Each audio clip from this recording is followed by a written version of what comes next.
Check-up no rádio, hoje recebendo o médico geriatra, Dr. Belísio Neto. Dr. Belísio, seja bem-vindo aqui ao nosso Panorama 95, bom dia. Bom dia, Marcos, bom dia, Geraldinho, bom dia a todos os ouvintes, internautas. Um prazer mais uma vez participar aqui do programa, trazendo essa mensagem de saúde na terceira idade. Olha, portador não merece pancada. Isso tem uma coisa que eu tenho, é respeito pelo nosso ouvinte. Desde ontem que eu recebi aqui vários apelos. Marcos, você ontem deu um gesto de humildade, vestiu a camisa do Palmeiras, e eu queria que o Dr. Belísio vestisse também. Aí a gente trouxe a camisa, Geraldinho, entrega a camisa do Dr. Belísio. Você fica à vontade, se você quiser vestir, olha, fica ao seu critério. Peraí, você arruma seus problemas, aí agora quer que eu vista a camisa. Eu vestiria, assim. Isso aqui é mesmo que vestir, ó. Não, eu vestiria. Não vou vestir não. Não, Dr. Belísio. Rapaz, se eu vestir, pelo amor de Deus. Então bota só assim na frente, assim. Eu desmaiar. Bota só assim. Não, tá aqui vestido. Não, parabéns, assim, Palmeiras. Bota o pescoço assim. Parabéns a toda só faz um selfie aqui. A nação verde. Bota só assim. Ganharam merecidamente. Então você quer mais? Não, bota assim. Já tá vestida, pronto.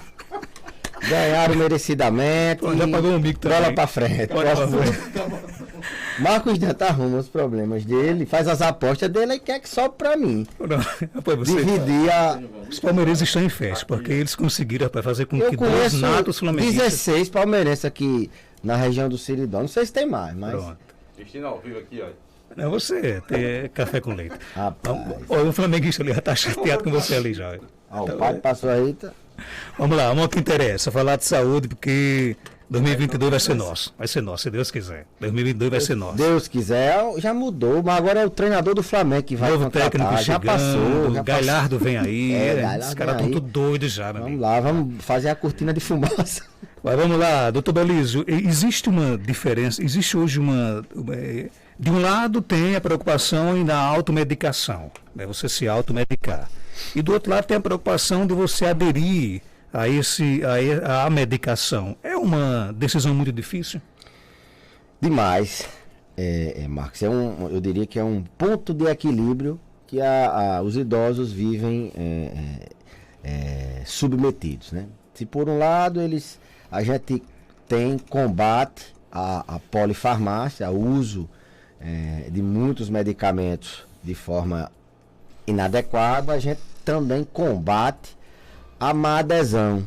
Você erra também quando você deixa de tomar aquele remédio que você deveria tomar, na dose que deve ser tomada, da forma que deve ser tomada. Então, essa balança, né, assim a gente vive sempre pesando, principalmente aquele idoso que regularmente a gente acompanha no consultório, aquele idoso que cuida da saúde não só quando adoece, não espera adoecer, ele se antecipa, e a gente está sempre revisando os tratamentos, se ele está ainda precisando daquele medicamento, se ele está tomando algum que o vizinho orientou, se ele viu na televisão.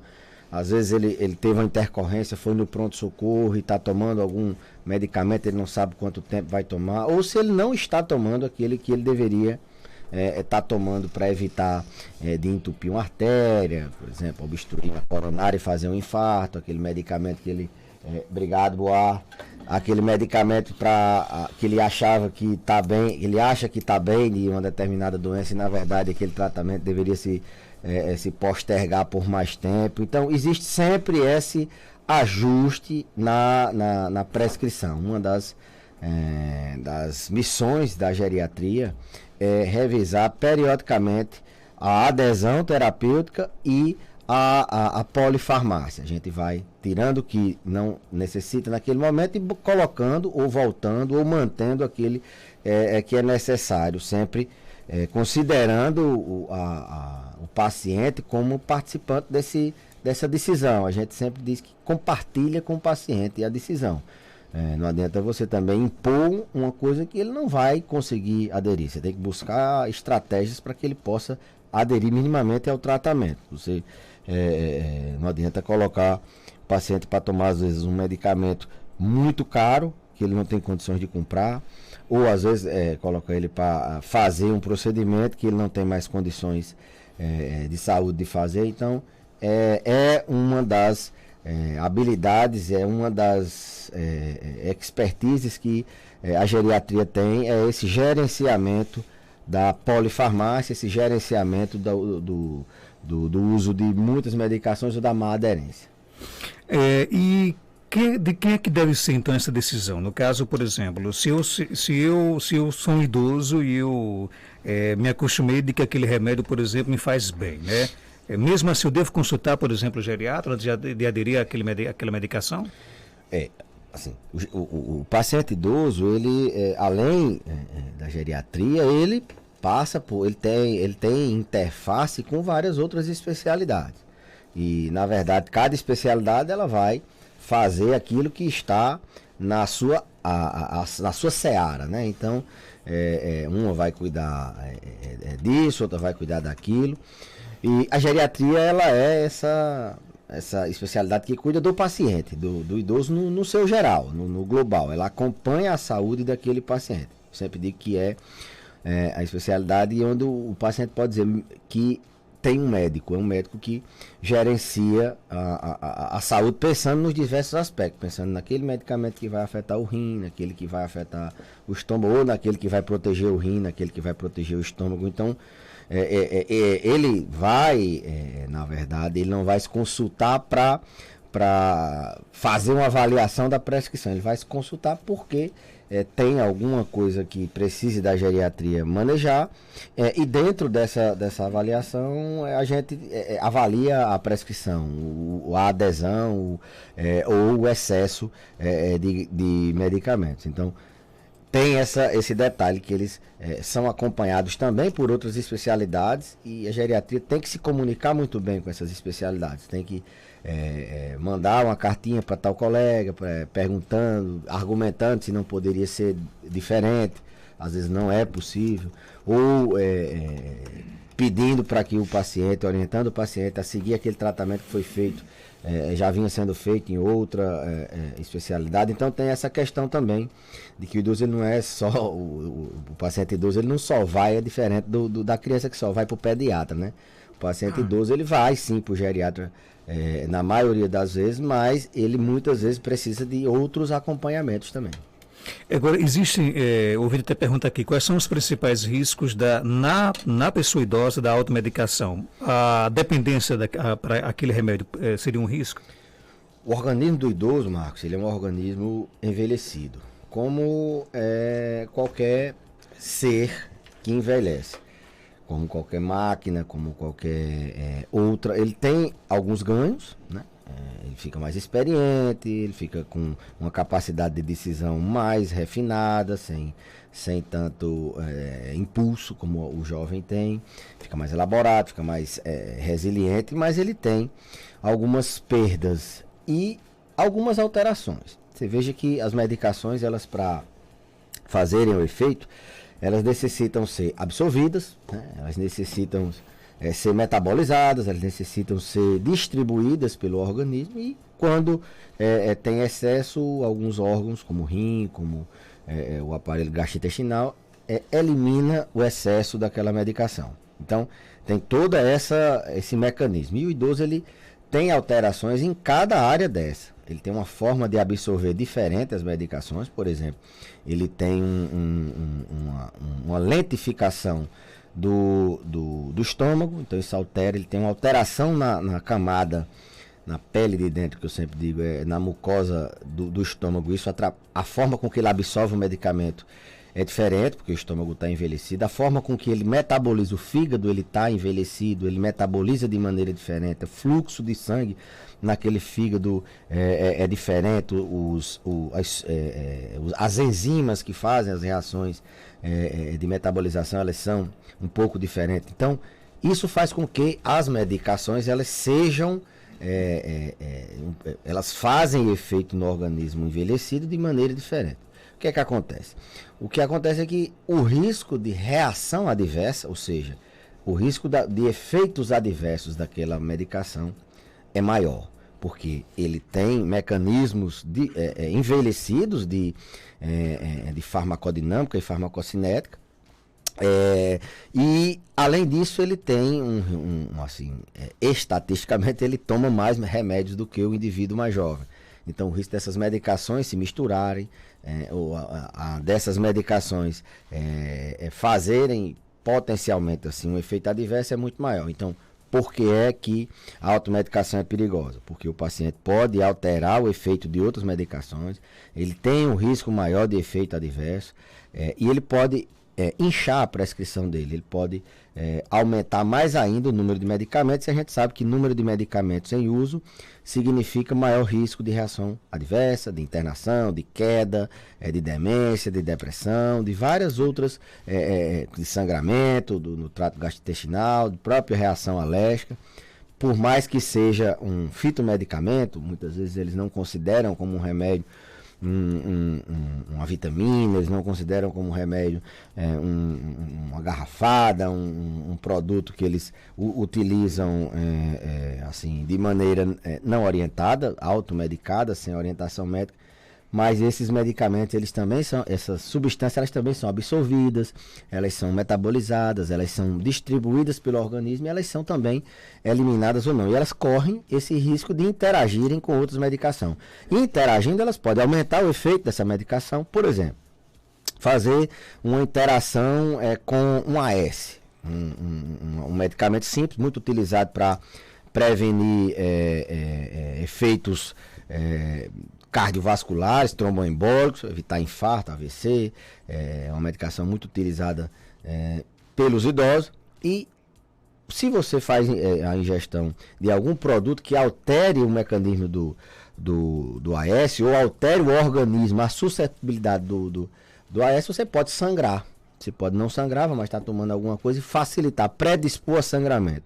Ou o contrário, você diminuir o efeito do AS, que seria antiagregar, deixar o sangue com mais dificuldade de coagular. O pessoal chama afinar o sangue. Você tomando aí uma garrafada de um produto que ninguém sabe, uma vitamina que lhe indicaram, você está tomando um remédio para evitar de você ter outro infarto e esse remédio não está funcionando. Isso eu dei o exemplo do AS, mas acontece com vários outros medicamentos. Então, excesso de medicamento é sempre preocupante, principalmente medicamentos que não são orientados por médico. Porque quando a gente vai prescrever, a gente já pensa nessas interações, a gente já pensa em todos esses problemas. Por outro lado, você também não tomar o AS, você vai estar...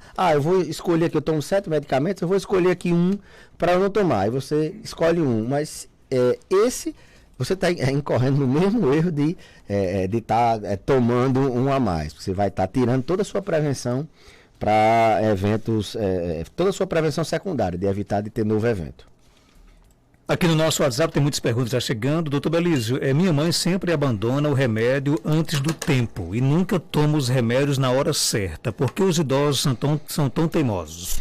Bom, eu não diria que é teimosia, mas os idosos, eles já têm, que eu sempre digo, eles já estão com o saco cheio de tomar remédio. Então, essa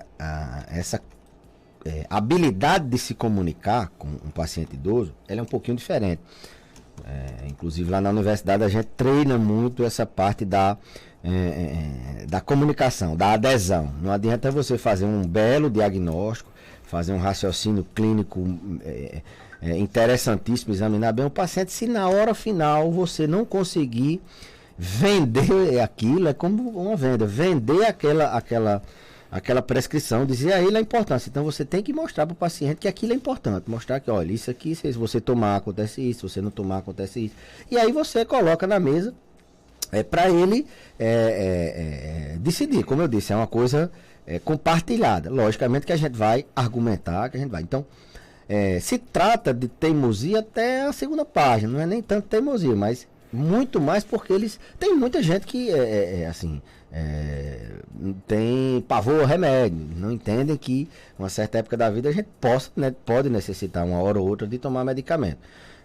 Então vai da questão da gente tentar se comunicar. Essa parte você tem que tirar uma parte do tempo da consulta simplesmente para você orientar para o paciente como é que ele deve tomar, a forma, perguntar a ele se ficou alguma dúvida, que muitas vezes chega em casa, é a hora que ele não entende.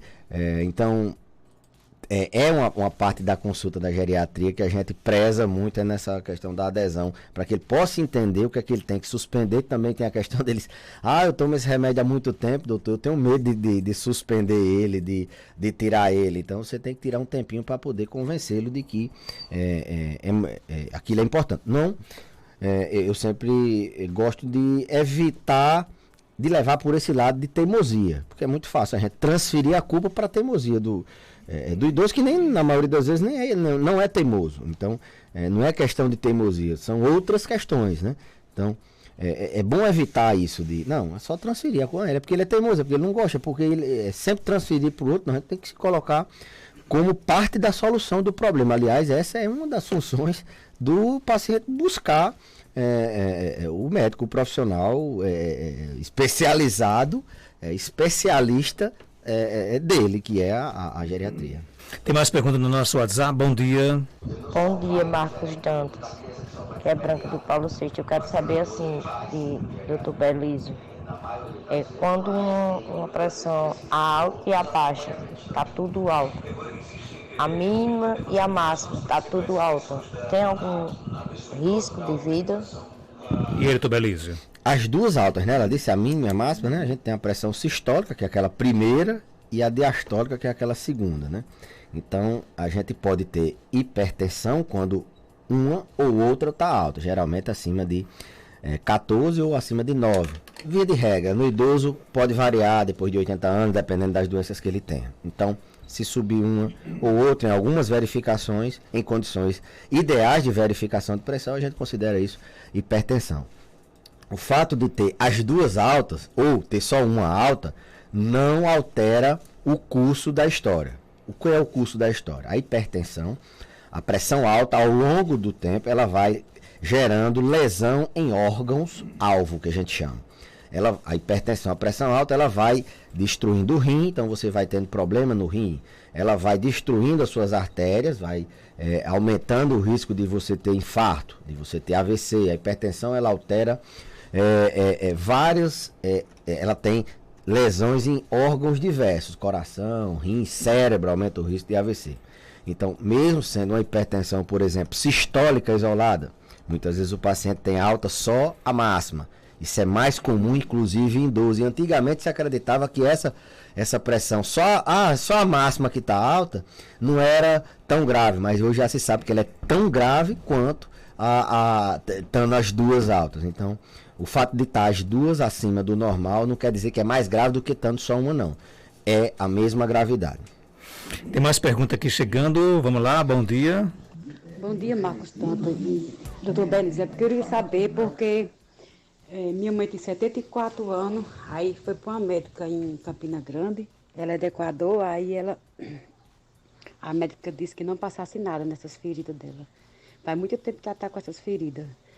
Aí passa só sabão e pronto, não passasse nada. Aí quando passa sabão fica desse jeito. É o correto passar sabão só? Ela é diabetes, aí ela é fumante. E aí, Dr. Belísio? Bom, estou vendo aqui as fotos, vou adiantando que a nossa capacidade de resolução é muito menor de quem teve lá, examinou o pé e viu, né? Mas são feridas assim, ferimentos, umas úlceras nos pés, um pé que tem uma insuficiência vascular, ou seja, dificuldade de circulação, e ela tem uma doença que complica a cicatrização, que é o diabetes. Então, é fumante, né? Deve ter mais problema de circulação ainda. Só água e sabão, assim, é difícil a gente encontrar uma literatura que respalde só essa lavagem sem nada depois. Aqui a gente tem que, pela foto, a gente tem que minimamente colocar uma cobertura para facilitar essa cicatrização. Se for uma úlcera assim, diabética, um pé diabético, existem inúmeras coberturas que favorecem a cicatrização. Agora, não é só o curativo. A cobertura que eu digo é o curativo. O curativo não é só o curativo. Fechar um ferimento, seja no diabético, seja em qualquer outra circunstância, requer outras variáveis. Requer que o paciente esteja bem nutrido, ou seja, não é estar cheio, comer demais, não. Ele tem uma nutrição minimamente rica em proteínas, rica em zinco, isso facilita a cicatrização. Tem que controlar a diabetes. Se a diabetes estiver descompensada, mais difícil vai ser de tratar esse ferimento no pé. Tem que manter o paciente minimamente, como é que eu posso dizer, hidratado, minimamente nutrido. Tem que corrigir déficits, por exemplo, é comum nesses casos aparecer anemia, a gente tem que corrigir a anemia, então passa por várias variáveis você fechar um ferimento num paciente diabético. Você tem que estar atento também, tem que tratar infecções, quando às vezes essa úlcera está infectada, a gente tem que fazer antibiótico, tem que ter paciência, saber que isso leva algum tempo para poder cicatrizar. Eu costumo dizer, já disse algumas vezes aqui, que o tesouro do diabético é o pé. Então ele tem que cuidar é como um diamante, você tem que todo dia ter muito cuidado para aquele pé não quebre, não desintegre, não tem uma ferida. Todo isso tem que olhar, ter um espelhinho debaixo do pé, você enxugar entre os dedos, você ter muito cuidado quando vai fazer as unhas, você hidratar esse pé com hidratante, um hidratante de pele, se for o caso. Se tiver medo de escorregar, você passa a noite, cobrir com uma meiazinha dessas, meias de tênis mesmo, dormir com ela coberta, e sempre tá, quando for, e aí para os profissionais de saúde, sempre que tiver diante de um diabético, examinar os pés dele, qualquer que seja a circunstância. O pé diabético, eu sempre digo que é o tesouro do diabético. Depois que abre um ferimento desse, o risco de amputar o pé é muito grande, porque ele já tem problemas circulatórios, tem dificuldade de cicatrização. Então, a minha orientação é que ela se aproxime da equipe do bairro. O pessoal, a enfermagem, os técnicos, eles vão saber conduzir esse ferimento, saber detalhar melhor a prescrição do profissional que fez. Se aproximem na atenção básica da unidade de saúde. No serviço privado existem várias opções para se tratar esse pé, desde que não esqueça que não é só o ferimento, é tratar a diabetes, é corrigir a nutrição, é corrigir a anemia se necessário, é tratar a infecção e sim também fazer uma cobertura, uma higienização adequada. Tem mais perguntas? Bom dia. Mais uma vez, bom dia, Marcos Janta, bom dia, doutor Belísio. Pronto, hoje eu vou fazer pergunta séria. A semana passada eu levei um carão no Marcos Jantas. Doutor Belísio, me diga uma coisa, porque minha mãe, ela tem 70 anos, ela tem escoliose na coluna, e ela botou na cabeça que só consegue dormir se tomar um determinado medicamento, que é vendido liberado nas farmácias. Ela botou na cabeça, se não tomar esse medicamento, ela não consegue dormir. O que eu faço? Eu deixo ela tomando esse medicamento mesmo, ou tento conscientizar ela que não é nesse caminho, tem que procurar um médico para avaliar ela. E outra pergunta, cabelo branco é fator genético, Porque eu tô ficando com cabelo branco, eu tenho 41 anos, tô ficando com a cabeça branquinha. Eu não sei se é genético ou se é o Flamengo que tá me deixando de cabelo branco. Doutor Belísio. Rapaz, difícil, vou né? começar de trás para frente. O Flamengo, ultimamente, tem deixado a gente com o cabelo bem pretinho, mas esse ano a gente criou muito cabelo branco. Então, é genético, na maioria das vezes, é a idade que está chegando. Quanto à pergunta, escoliose na coluna, que é escoliose? É um eixo desviado, é a coluna torta, como diria os mais antigos e popularmente conhecida. A gente tem que observar se essa dor é realmente da escoliose, porque a escoliose ela está 24 horas. Se ela dói o dia todo, a gente tem que observar, sim, pode ser da escoliose. Se ela dói em algumas posições, pode ser da escoliose. Mas se só dói à noite e numa posição, talvez a gente tentar mudar a forma com que ela dorme. A ideia é a gente tratar a escoliose. A gente tem que matar o mal pela raiz, é tratar a escoliose. Então, isso é a base do problema. Tratar, na verdade, o sintoma, a dor. Será que essa dor é só da escoliose? Só fazer o medicamento para dormir, e não ficou nem claro se ela dorme depois que toma um remédio para dor, né? Ou se ela toma um remédio para dormir. Isso vai só, colocando a sujeira para debaixo do tapete. O ideal é que ela, eu tenho dor, eu vou tratar a minha dor.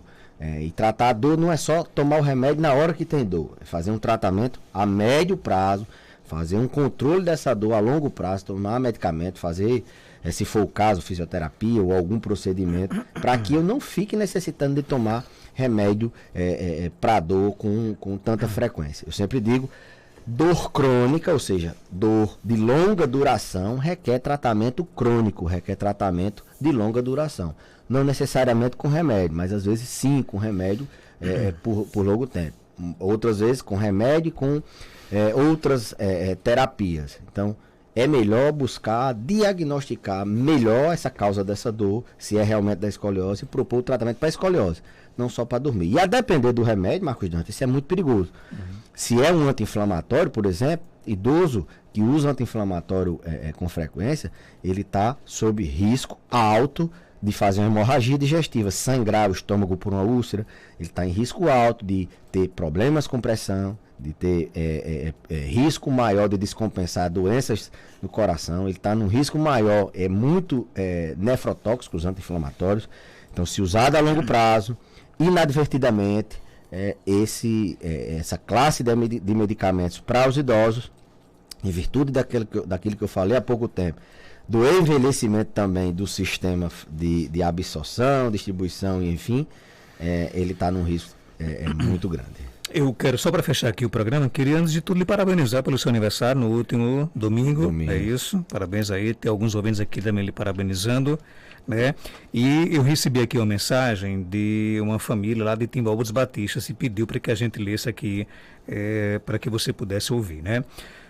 Dr. Belísio, gostaríamos de deixar registrado, através desta mensagem e do meio de comunicação no qual estamos sintonizados, uma singela homenagem de agradecimento por todo o cuidado prestado durante todo este tempo com a senhora Isabel Isanil de Assis, mais conhecida como Dona Bezinha, residente em Timbaúba dos Batistas, e sua paciente desde setembro de 2019.